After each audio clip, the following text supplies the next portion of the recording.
Few citizens of the Empire live a more wretched life than the peasants of Sylvania.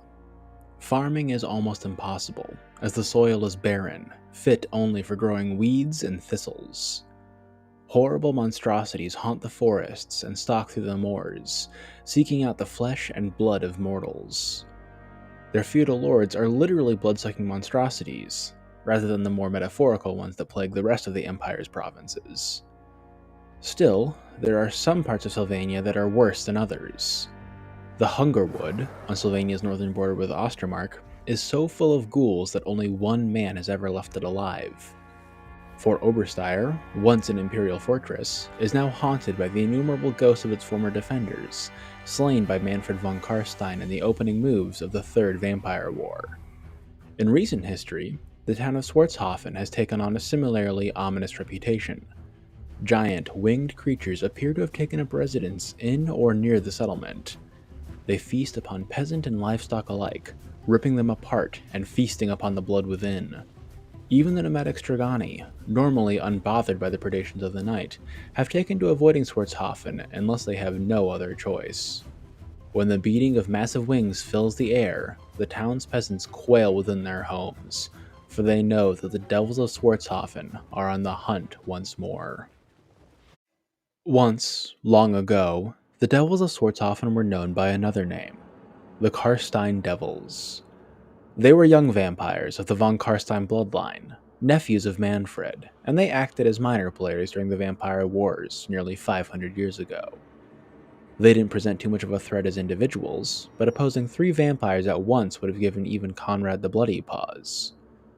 With such safety in numbers, the trio could operate during this tumultuous time without worrying too much about what any one vampire thought of them. When Manfred fell to Count Martin of Stirland at the Battle of Helfen, however, the Devils truly came into their own. They became influential throughout the entire province, casting their shadow over Sylvanian politics for the next century. The Carstein Devils became rich and arrogant during this time, believing themselves to be the most important von Carsteins still alive. That impression changed upon Manfred's return. When Manfred arrived in Sylvania after recovering from his defeat at Helfen, he was displeased to find such young, upstart vampires inhabiting his ancestral seat of power. Recognizing that, despite his magical talents, confronting all 3 devils at once would be tantamount to suicide, Manfred waited until they were asleep and vulnerable inside their coffins.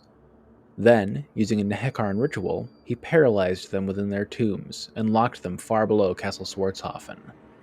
The trio were locked beneath the fortress for decades, denied blood, amusement, and even the ability to move. As warpstone-tainted water dripped upon their stone prisons, a terrible change began to overtake the brothers. Their hunger became even greater, their minds less keen. Hands and limbs deformed, creating grotesque wings that would carry the vampires across the night sky. Their muscles enlarged and distended until they were as tall as a troll. It was only after decades of this torment that the Carstein Devils were strong enough to burst free from their prison. The ordeal had turned them into Vargheists, barbaric monstrosities with an insatiable lust for blood. It also made them immensely loyal to their former tormentor, and they now serve Manfred without a second thought. For his part, the Pale Count enjoys watching his nephews work. The red ruin they leave behind on the battlefield never fails to leave a thin, cruel smile etched upon his face.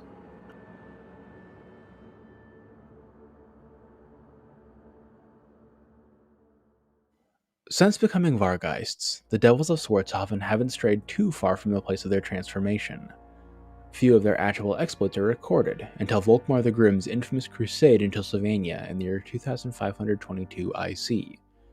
During this campaign, the Devils served at Manfred's behest, helping the vampire battle the Empire forces at the Battle of Swartzhafen. The Vargheists performed well in the conflict, plucking swordsmen and handgunners from the ground before dropping them to their deaths, or ripping them to shreds with their talons.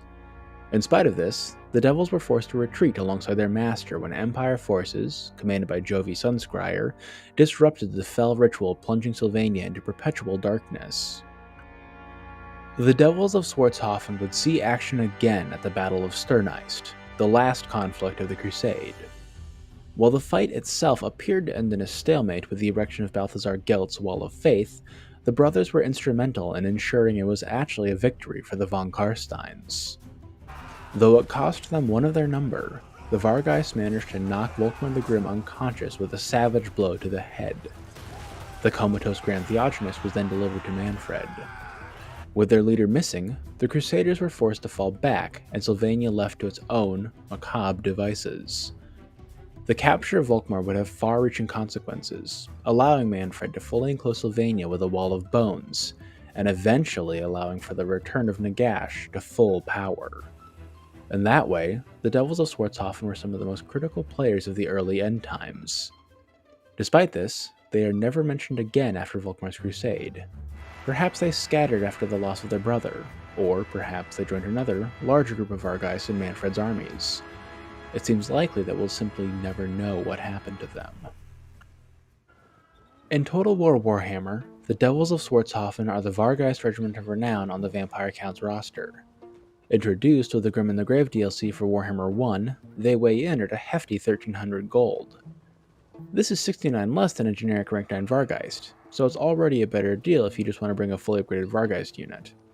In addition to the small price savings, the Devils of Swartzhafen have the Vanguard deployment ability and Cause Terror. In Domination mode, these abilities can be absolute game changers when working together.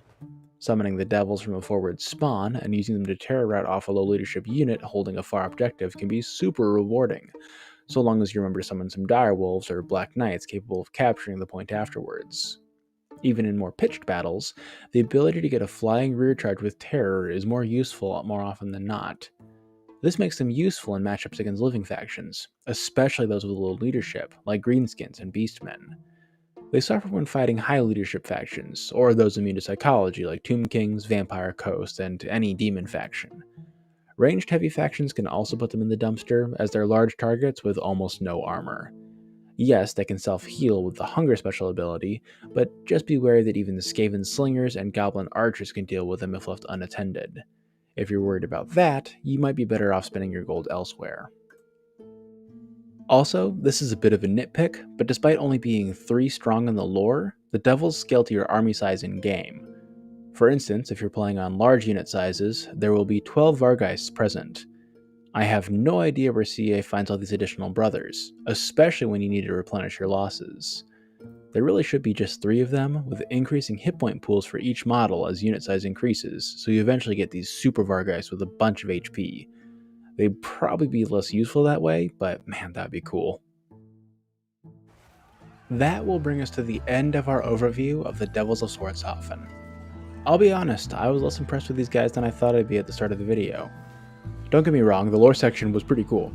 Getting a peek of von Carstein politicking was neat, and something I hope we see more of, especially when the old world comes back. Who knows what kind of shenanigans the less important vampires are doing after Manfred's defeat, and maybe we'll get more about the Carstein Devils. Still, in Total War Warhammer, they're much less impressive than I would have initially assumed. Vanguard deployment and terror are nice abilities, but so boring. I guess that I've been spoiled by the cool, weird abilities of recent RORs. The Devils are definitely showing their age as a Game 1 DLC. Not even just a normal Game 1 DLC, but the first Game 1 DLC. I guess CA was playing it a little too safe on this first experiment. Anyways, I'll leave you with those musings for the time being. Until next time, this has been Sigmar's Chosen, signing off for now.